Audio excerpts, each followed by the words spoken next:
Mesdames, Messieurs, bonsoir, bienvenue dans votre rendez-vous de l'information. Merci de nous rejoindre pour cette édition. Au sommaire aujourd'hui, des drames aux États-Unis, une crise diplomatique majeure au Moyen-Orient, un scandale au Royaume-Uni, mais aussi l'hommage solennel rendu aux victimes du 11 septembre. Voici les principaux titres de l'actualité internationale. Aux États-Unis, l'influenceur conservateur Charlie Kirk, figure de la jeunesse pro-Trump, tué par balle lors d'un événement public. Le Qatar dénonce Israël et accuse Benjamin Netanyahou de terrorisme d'État après une frappe contre des dirigeants du Hamas à Doha. Au Royaume-Uni, l'ambassadeur à Washington limogé en raison de ses liens comprometteurs avec Jeffrey Epstein. Dans le Colorado, une fusillade dans un lycée secoue la communauté en pleine rentrée scolaire et enfin les États-Unis commémorent les 24 ans des attentats du 11 septembre avec des cérémonies à New York, au Pentagone et en Pennsylvanie.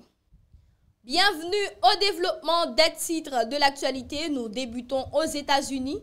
L'influenceur conservateur Charlie Kirk, figure emblématique de la jeunesse pro-Trump, est décédé après avoir été grièvement blessé par balle lors d'une réunion publique mercredi 10 septembre dans l'Utah. Donald Trump a confirmé la nouvelle sur son réseau Truth Social, rendant hommage à celui qu'il qualifie de légendaire et ordonnant la mise en berne des drapeaux jusqu'à dimanche soir. Le FBI a indiqué avoir arrêté un suspect relâché après interrogatoire, précisant que l'enquête se poursuit. L'attaque s'est produite alors que Charlie Kirk participait à une conférence à l'université de l'Utah Valley. Des vidéos le montrent s'effondrant, touché au cou. Le président Trump accuse la gauche radicale d'alimenter la violence politique et promet de traduire en justice les responsables.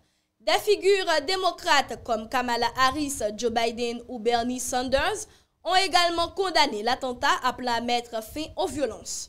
Âgé de 31 ans, Charlie Kirk était fondateur du mouvement Turning Point USA, principal regroupement de jeunes conservateurs dans le pays. Très suivi sur les réseaux sociaux, il avait joué un rôle clé dans la mobilisation de la jeunesse républicaine.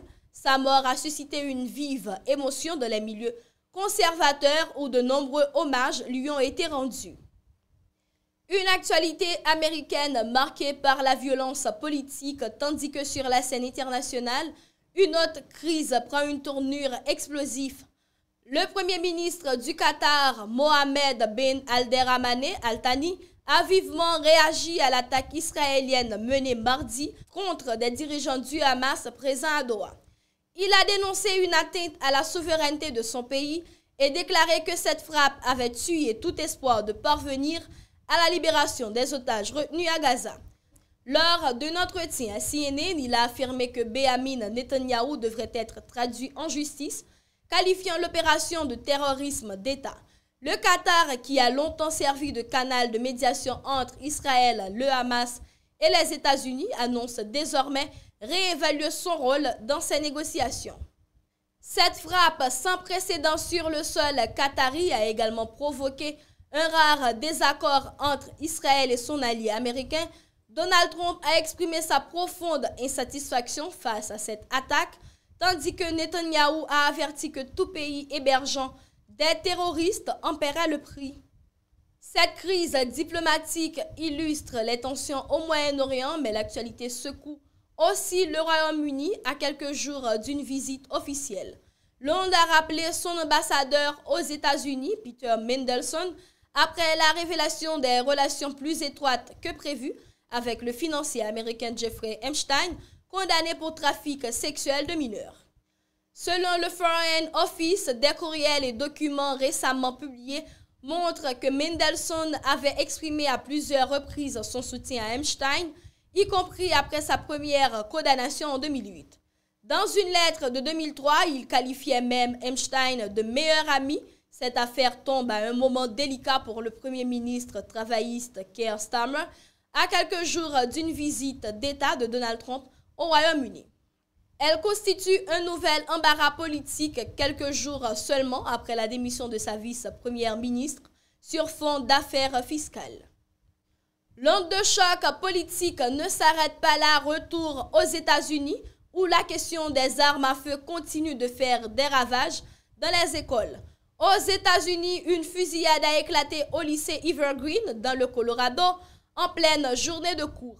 2 élèves ont été blessés par balle et le suspect, un étudiant de l'établissement, est décédé après s'être infligé une blessure mortelle.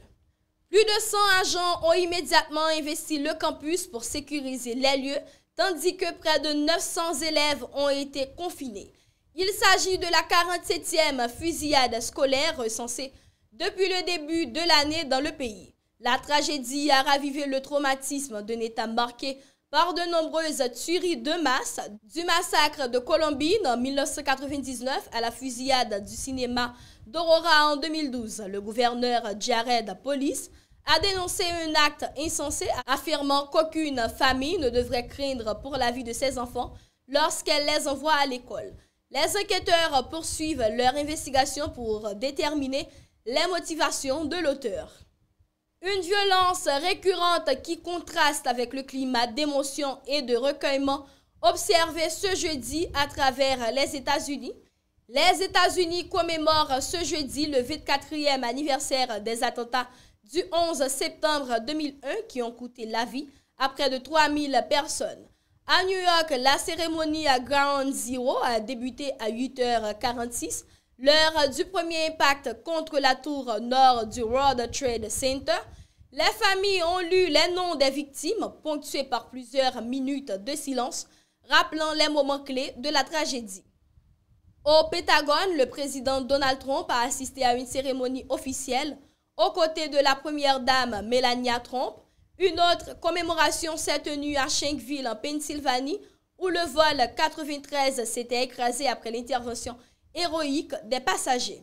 À noter que le vice-président J.D. Vance, qui devait assister à la cérémonie de New York, s'est finalement rendu dans l'Utah pour présenter ses condoléances à la famille de Charlie Kirk, l'influenceur conservateur tué par balle la veille.